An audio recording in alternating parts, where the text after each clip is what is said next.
Ito na naman uli ako. Wala nang nagsasawa na siguro kay sa video ko. Tinatalikuran nyo na, no? Ito na naman akong video sa inyo. Talagang sunod-sunod to. Teka. Ilaw. Motion. Motion. Ang aming napakagandang Belen. Ito ay binili ni Mrs. Hindi ko na matandaan kung kailan. May katagalan na. Na-order niya ito sa Costco.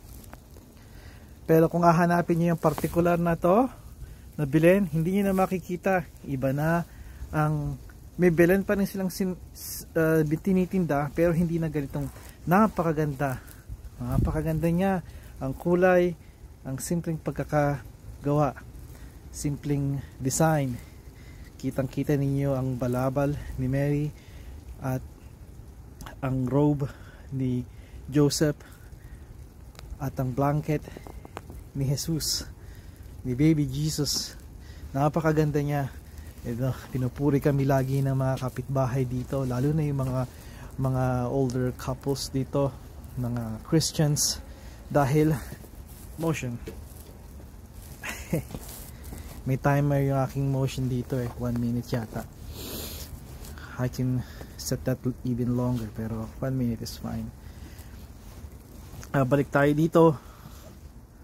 Napakaganda nito. So sa ngayon, sa gabing ito, ilalagay ko siya ang aming popular na Belen.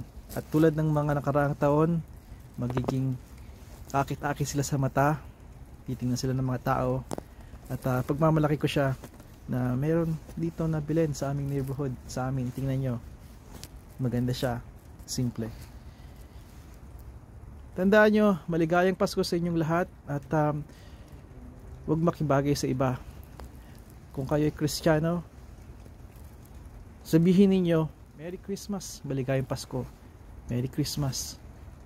Kung ibang relihiyon nila, that's fine, that's fine. Pero hindi ko tatanggalin ang salitang Merry Christmas at ipapalit ko ang Happy Holidays dahil lamang sa inyong sa feelings ng iba na inclusivity. May mga panahon sa oras na yon, holiday ko ito, holiday ng pamilya ko. Importante ito. Ito ay tinatawag na Pasko, Christmas. Merry Christmas sa lahat. Merry Christmas, guys.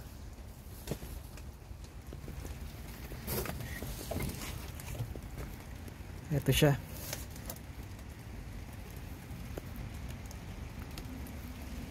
Very nice. LED. Yan si baby Jesus. Yung blue na balabal ni Mary. At doon sa ilalim si Joseph. At ito yung dampa, yung kubo. At ito yung bituin. Ito yung tala. Wow, umuulan ngayon. At kung hindi nyo pa alam, nakikinig, umuulan siya. Meron akong ilaw dito, kaya kung may emergency light ako. Pero I think mas maganda kung bukas ko ito ilalagay, kasi gusto kong ilagay yung tripod. So bukas ko to ayusin para i-dokumento ko. Sa ngayon i-upload ko to at subaybayan nyo maging part 2 nito. Ang dami ko ng mga ginagawang video at ang iba talaga hindi ko na na-upload, pero sige pa lang. Alam nyo kasi pag napuno na to, nilalagay ko sa aming dun sa desktop ni Mrs. Malaki-laki ang memory nun, plus meron kaming backup extension. Anong tawag doon? Yung external hard drive. I think I don't know kung ilang terabytes yun. So napakarami at nakita kong dahan-dahan na talagang doon nadadagdagan siya. And remember, a backup of a backup. Kailangan magkaroon kayo ng backup ng isang backup bukod sa inyong regular device, di ba? Kumari 3 beses just to secure those memories, di ba? Kaya yun ang gagawin ko. Tatapusin ko na muna ang mga video to. Napakarami ko pang gagawin mga kabayan ko. Come on, 1 minute motion, 1 minute light. Napakarami, kaya sunod-sunod ang aking mga videos. Ang iba, I know hindi interesado sa inyo, pero again, it's for me, for my kids. Pag lolo na ako, makikita nila yan ang aking tatay. Ang galing ng tatay ko, or what was he thinking? Anong kalokohan to? Pero ito ang napag-isipan ko itong gawin, kaya harapin na natin yung mga consequences nito pagdating ng panahon. Sa ngayon, we're enjoying this at yeah, just keep recording, keep filming, di ba? Hanggang sa muli. Pagkatapos ng ilang araw, ngayon natin ilalagay yung ating sabsaban. May tripod na ako at yung kapitbahay ko si Brian gumagawa din kasi paborito niya yun yung mga palamuting yung mga blow up. Kaya sa gabi papakita ko rin sa inyo yun. So ngayon itong ating gagawin para makita naman nila ang kagandahan ng ating Belen kasi talagang napapanahon na at lampas na tayo naunahan na tayo ng maraming iba. Alright, sandali lang. Kumain pala ako ng isang napakalaking sandok na peanut butter yung kinuha ni Mrs. galing Costco. Jiffy ako, yung sa US brand. Kaso itong Costco kinda weird na meron silang Kraft na peanut butter, pero masarap, smooth, kaya ng paborito ko. Ano bang peanut butter na gusto ninyo? Smooth o yung anong tawag doon? Crunchy. Ito na sila, umpisa na natin.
Tungkod ni Joseph. Naintindi ko na sila. Ngayon, ginamitan ko sila ditong 2x2 ng 2x2 para suporta. At kapag nagkaroon na tayo ng snow, hindi na halatayan masyado. Tsaka maganda, it adds to the yung design, yung karakter. Kita nyo yung mga troso ko mga pinutol, nakakatulog yan para mas stable sila, si Joseph at si Mary. Kasi alam nyo, kapag malakas ang hangin dito, nabanggit ko na ba nga sa inyo, di ba, na dito sa Ontario dinadaan kami ng mga bagyo. Ngayon,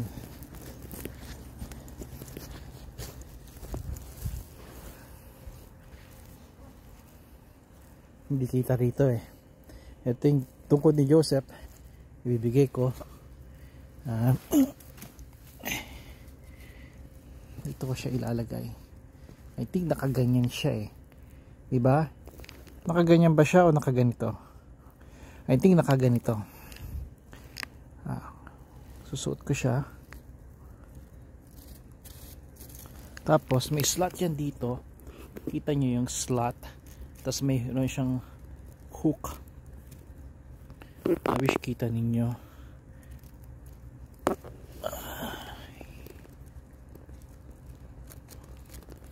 Come on. Nalaglag na yung kamay ni Joseph. Teka, lagay ko sa tuhod ko. Let's see. Pag sinum out ko kayo.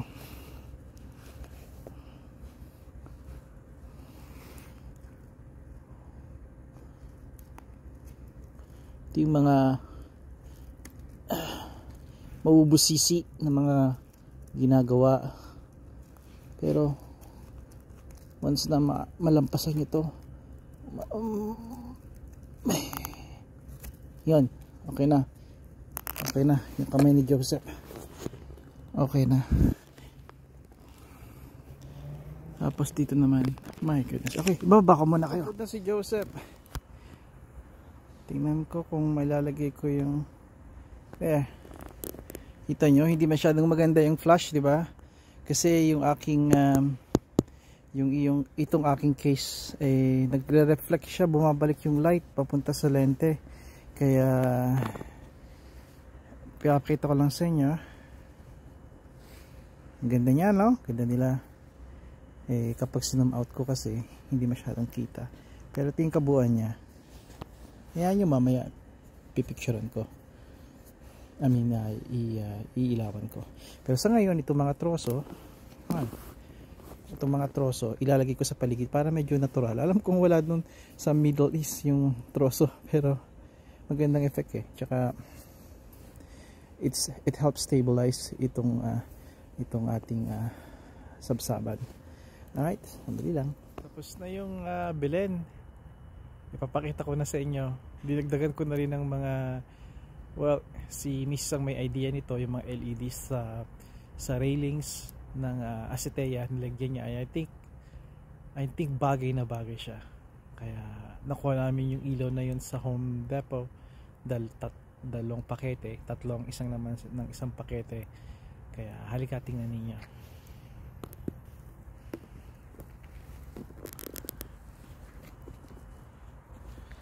Yan. Ito yung mga luma namin na lights. Nga pala, may 3 dyan ang hinatkatan ng squirrel kasi hindi ko naman tinanggal sa hedges. Pero mapifix natin yan. Ito ang gusto kong pakita sa inyo. Ang ganda, no? Sandali lang at ilalagay ko sa regular yan. Yung Belen.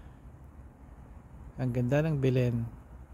Mapapansin nyo yung Belen, pundido na dito sa side yung LED. Magagawa natin ng paraan yan. Hindi ako electrician, pero hopefully ma-fix ko yan. Pero sa ngayon, i-zoom out ko. Yan. Maganda sa malayo eh. Yung mga lights niya sa Acetea, maganda. para siyang chandelier. Agree ba kayo? Itong aming Belen, yan ang nagpapaligaya, nakakapagbigay ngiti sa mga tao dito. Matagal na sa amin yan. Tulad ng naunang nasabi ko, galing yung Costco years ago. Ngayon they sell katulad din niya yung manger.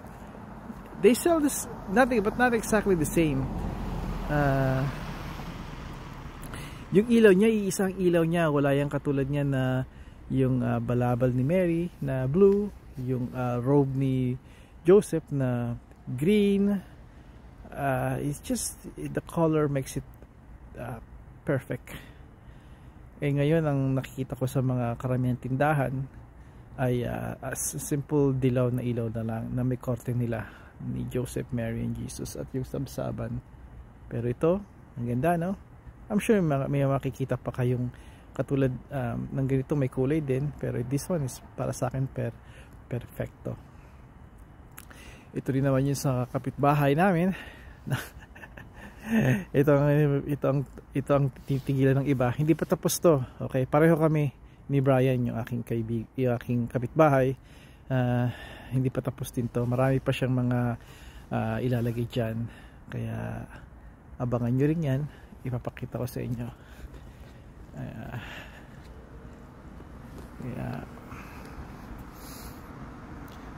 Kaya maganda kasi ito pang bata.